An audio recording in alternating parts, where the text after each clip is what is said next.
Phil Donahue and Marlo Thomas simply don't do interviews together. End of story.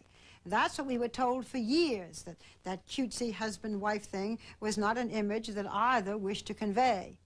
But if you're married for a while, I guess you begin to want to clear up false impressions. And we were therefore invited into their Manhattan penthouse for a talk. In a moment, two extremely talented people who happened to be married. Talk show host Phil Donahue and actress Marlo Thomas.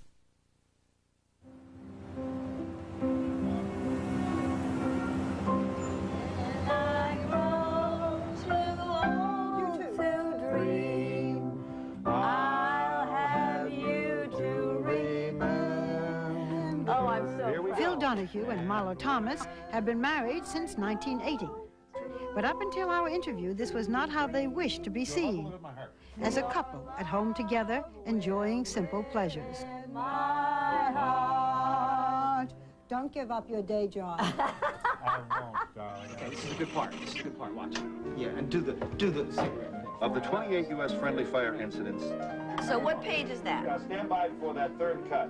This is usually how we think of them. Different careers, different interests, different lives. When I met with them in 1992, Phil was working in New York on a show on the heroes of Desert Storm, while Marlo was rehearsing for the Hartford stage production of Who's Afraid of Virginia Woolf. Who's afraid of Virginia Woolf? Virginia Woolf, Virginia Woolf. Thick and too thin, all out or all in. Marlo was born into show business royalty, the daughter of one of television's most successful performers, Danny Thomas. Her home life was traditional. Mom gave up her career to watch after Marlo and her younger brother and sister, raising them with a straight parochial school upbringing in the middle of Hollywood. At the same time, Phil Donahue was also growing up in a traditional home in Cleveland. His father was a furniture salesman. His mother was a housewife who later worked in a department store. He, too, was raised Catholic and graduated from Notre Dame. He married, had 5 kids, and in 1967, he went on the air in Dayton, Ohio, with a very different sort of local talk show. Its premise was controversy, and Phil reveled in it. Since that time, everything, I mean everything, has probably been discussed on Donahue, from Ronald Reagan to female wrestlers. But back in the late 60s, it was just a fledgling show, beginning to take flight. At the same time, another program was sweeping America. That girl. Marlo had ignored her parents' advice and pursued a career as an actress. She was a smash in Barefoot in the Park in London, but the TV sitcom, That Girl, put her on the map. As television's first single independent working woman, Marlo would continue to be seen as a feminist role model long after she gave up the show, tackling topics such as sexism in her hit special, Free to Be You and Me. There are a lot of things a lot of mommies can do. At about the same time, Donahue was a divorced father with the most popular program on daytime television. The show brought these two disparate careers together when in 1977, outspoken feminist Marlo Thomas was his guest. It was love at first sight. They seemed the perfect match when they married in 1980, the sensitive modern man and Hollywood's most independent woman. But in so many ways, they were a family like many others. Marlo, late in life, was suddenly married and stepmother to 4 boys, while Phil's ex-wife took care of the daughter. After a brief attempt at making a go of it in separate cities, Phil moved the show and family from Chicago to New York. They have had tough times like any couple. Probably the toughest was the death of Danny Thomas from a heart attack in 1991. He and Phil were very close, and Marlo has since been filling in for her father in the life he left behind, most notably a spokesperson for St. Jude's Children's Hospital in Memphis, which helps children stricken with cancer. It is an interesting marriage, to say the least, a star's headstrong daughter with an outspoken populist talk show host. The tabloids predicted marital disaster. It never came. Is this you or is this Phil? This is me. The luxury, the special touches. I can't tell you how many places I shop just to find it. We talked in their stunning Manhattan penthouse with its breathtaking view of Central Park. The first thing you notice about Marlo is that she's very much the attentive wife, looking after her husband's appearance and well-being. What are they really like as a couple? You're about to find out. What's the biggest misconception about the two of you and your marriage? Oh. I have no idea, really. I really don't. I don't have any... Well, we had a lot of reports that we were getting divorced. Yeah, well, that. But Yeah, well, everybody that's a big thing. But I mean, everybody has that. Everybody doesn't. Don't they? No. Why do you think it happens? I don't know. The first time it happened, we were married 6 months, and I sobbed. I really did. And Phil said, oh, you know, don't, you know, pay attention to this. All that matters is what we know. Yeah, all that matters is what we know. And never explain, never complain. And I think he's right about that. So we don't explain and we don't complain. Good marriage? Very good marriage. Great marriage? Very good and great marriage. Marlo is, first of all, she's a good lover. And I mean that in a lot of ways. You want to be a little more Well, specific? yeah, I will okay be. with me. She's, first of all, very conscientious. As a lover. I don't want to get in. She's a conscientious lover. And if we fight, so I'm almost off. Yes, I hope so. If we fight, she wants to make it up. So I have about 20 questions. What do you fight about? Well, she's never on time. That's true. I'm never. I noticed today. Never. But on you time. were patient. Well, of course... He gave up. I think he gave up. I do, honey. I think you gave up. Okay, she's never on time. I think... He never wants to go anywhere. That's true. This is a big one. This is a big one. I love movies. I could go to 3 movies a day. This is a major fight. You like to just stay home? Well, after 24 years of, da-da-da-da, you tap dance, and now it's harder than ever. There's more competition than ever. A naked lady has to jump out of the cake at the very beginning of the show, or you're going to be parking cars next weekend. You're out there working harder. I want to come home. I don't want to go out again. I don't want to see anybody. Tabloids. You have the terrible temper. You are the sweet, hen-pecked husband. No, that really isn't fair. No, he's got a really good temper. Irish men have good tempers, and I have a good temper, too. But I think what's happened through the years for both of us is that somebody once said, and I know who it was really a brilliant thing to say, that a good marriage is both people don't go crazy at the same time. Take me back to the second time you were on with Phil, not the first program, but it was the second program. At the end of it, you said, remember those I know. immortal words? That's right. What'd you say? I said, whoever the woman in your life is very lucky. Okay, did you know at that point, were you already feeling something? Well, I mean, we flirted outrageously for 1 hour. I mean, it's embarrassing to look at that show, you know. Phil is quizzing me about the men in my life. What kind of men do I date and so forth. And I'm saying all these brilliant feminist things like, oh, Phil, you know, just falling all over him. And I think we knew. What Did you know? Well, I certainly was attracted to her. She was, in the language of the Catholic school of the 50s, a bad thought. And, well, she had a great body, still does. Oh, I see. Lust in your heart. Yeah. Yeah, I was single. And called her after the show. And said? You know, what's your major? You said, Or let's have something. lunch sometime, and I thought, did. lunch? Yeah, I said lunch. I thought dinner sounded a little leery, you know? Yes. Leering. Gee, you're so Dinner. bold. You really You know, is. this Let's guy have is saying lunch. everybody I is- thought lunch. When you had been married before, and your wife said, I want out, this was a shock to you. Well, you had said more or less in your book. Yeah. There wasn't something you wanted or expected. No, I got married in 1958 with 3 priests and a lot of holy water and incense, and, I mean, divorce never even occurred to me.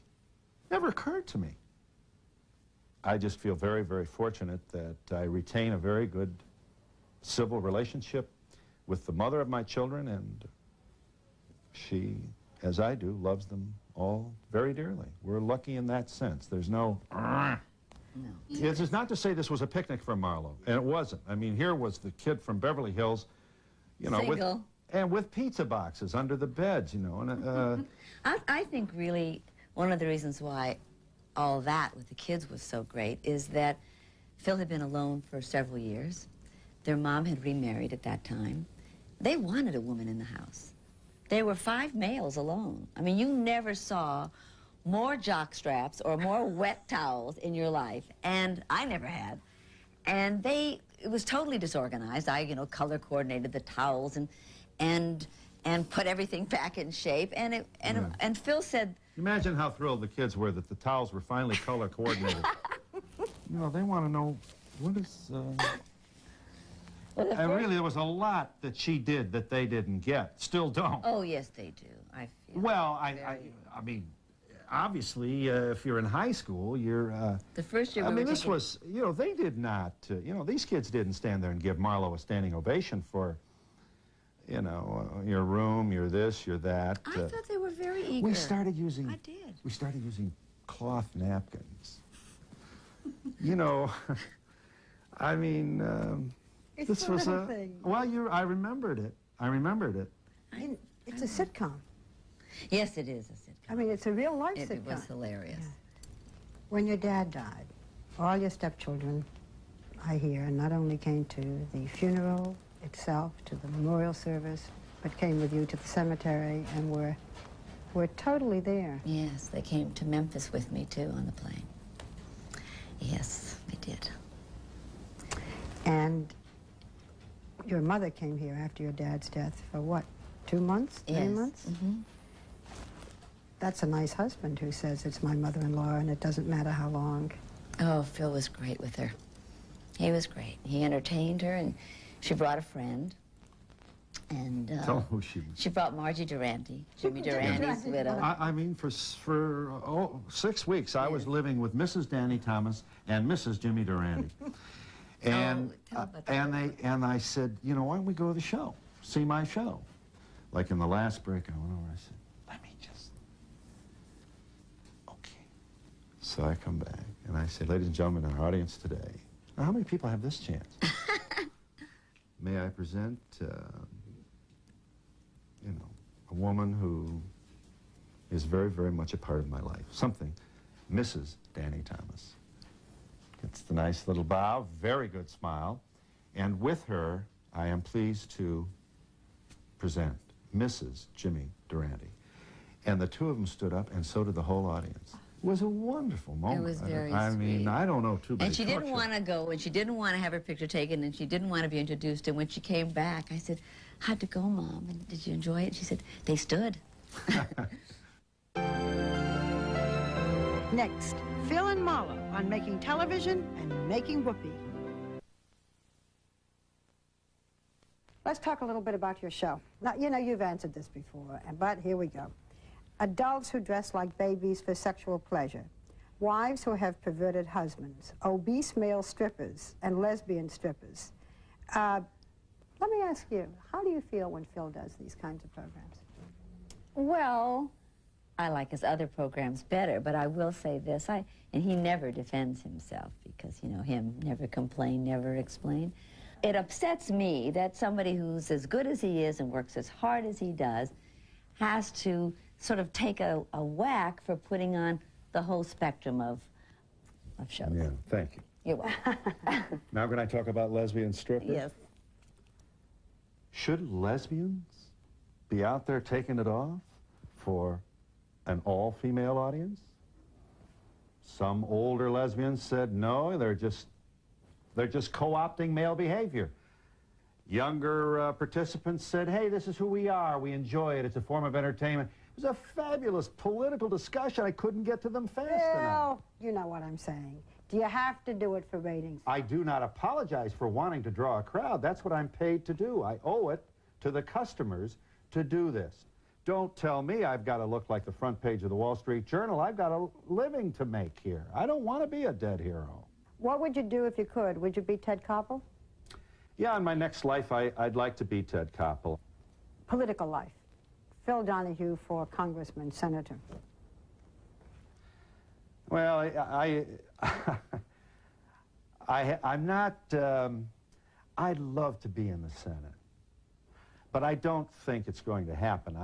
First of all, you can make it happen, or you can try to make it happen. Well, Try to first make of all, let's understand this. My politics are hardly Electable. I mean, I'm for gay rights. I'm pro-choice. I'm for gun control. I believe we ought to reduce not just the increase in the defense budget, but the defense budget. I think the B-1 and the B-2 bomber are a total waste of time, and neither of them work. Now, how many votes have I got? You know, unless there's some significant change, I just think I'd be walking up a very icy slope here. Marla, you have had your own television series. You have been on the stage. You have had a motion picture career. You have been a producer.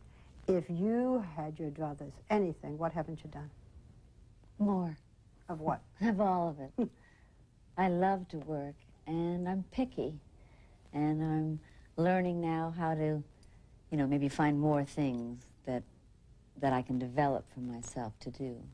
And more work in regional theater where I can play more great parts. Like Who's Afraid of Virginia Woolf is a great part to play. So I just want to do more real work. I think so much with actors, especially in today's world. I mean, the same problem Phil has is the same problem that actors have. Your career gets in the way of your work. You don't really get to work on your work because you have to work on your career. The soul of it is, for me anyway, maybe because I did it early, that for now it's really about, you know, what can I do? How far can I reach? Not out there, but in here. Why do you think you became such a feminist? I think probably because of my mom. My mother gave up her singing career. She was on the radio. She had her own radio show when she was a young woman and met my father. And she gave it up to become a wife and a mother. And she traveled with my dad. He was on the road, you know, with nightclubs and stuff. My mother was a great mother. She did it all. She was always there. She totally supportive, did everything. And I feel she gave her whole life to us. And I'm guilty about it. I really am. I feel we could have made it on half her life. I don't think it was really fair that she had to give so much up. And when I was a little girl, about 10 years old, I wrote a little pamphlet called Women Are People Too. And to cover my bet, on the back of it, I had a picture of the Blessed Mother because, you know, she was the safe woman you could talk about. And my feeling as I was growing up was that women shouldn't express an opinion. You know, what do you know? Or if the women were unhappy, somebody would say, where's she gonna go? So there was always the feeling that women were victims or possessions or whatever, and just not able, helpless. And I just never wanted to be helpless. And I very much respond to other women who are helpless. It's a very personal thing, fighting for causes. I don't think people get on bandwagons because it's the thing to do, but because it really touches them somewhere. Phil, what have you learned from Marla? Well, I think I've learned how to be warmer, more affectionate. She brings this kind of behavior to the marriage as a result of her own upbringing. She's well raised. This is a Lebanese, Sicilian kid who grew up, no doubt about it, as a Beverly Hills brat, but also with a sense of family and responsibility, and that has been really a gift to me and everybody in my life. Family values are expressed every day in this marriage, every day with the kids, and every day in our home. Nobody keeps a home like Marlo. She really cares about everything, and it's all about, you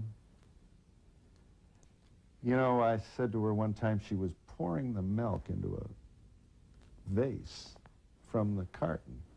Just a pitcher, honey. It wasn't into a pitcher. Still hasn't learned. And I said, what are you doing? That's a long way from the cardboard pizza boxes. And it's loving. It's very loving. It's very warm. It's very welcome. Certainly by me. What have you learned from Phil?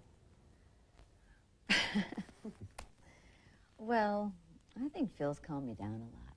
I think the security of my own home. I was single all those years and making it on my own and doing my own thing and kind of pretty much doing it for myself. And I think I fought so hard to be my own person that Phil helped me relax, to become part of a whole. Are you two still romantic? Yes. Yes, we're, as they might say on the Donahue show, we're still horny. Oh, God! We're finished. I remember that my interview with Phil and Marlowe started very late, and by the time we were almost done, the sun was starting to set. I'm always listening for a final answer to close out the interview. And when Phil said, "We're still horny," and Marlowe put a hand over his mouth and kind of blushed, we knew we had it. There was no need to go on. That one moment said it all. Phil Donahue and Marlowe Thomas simply don't do interviews together. End of story. That's what we were told for years, that cutesy husband-wife thing was not an image that either wished to convey. But if you're married for a while, I guess you begin to want to clear up false impressions. And we were therefore invited into their Manhattan penthouse for a talk. In a moment, two extremely talented people who happened to be married. Talk show host Phil Donahue of Who's Afraid of Virginia Woolf? Who's afraid of Virginia Woolf? Virginia Woolf, Virginia Woolf. Thick and too thin, all out or all in. Marlowe was born into show business royalty, the daughter of one of television's most successful performers, Danny Thomas. Her home life was traditional. Mom gave up her career to watch after Marlowe and her younger brother and sister, raising them with a straight parochial school upbringing. In the middle, Hugh and actress Marlowe Thomas.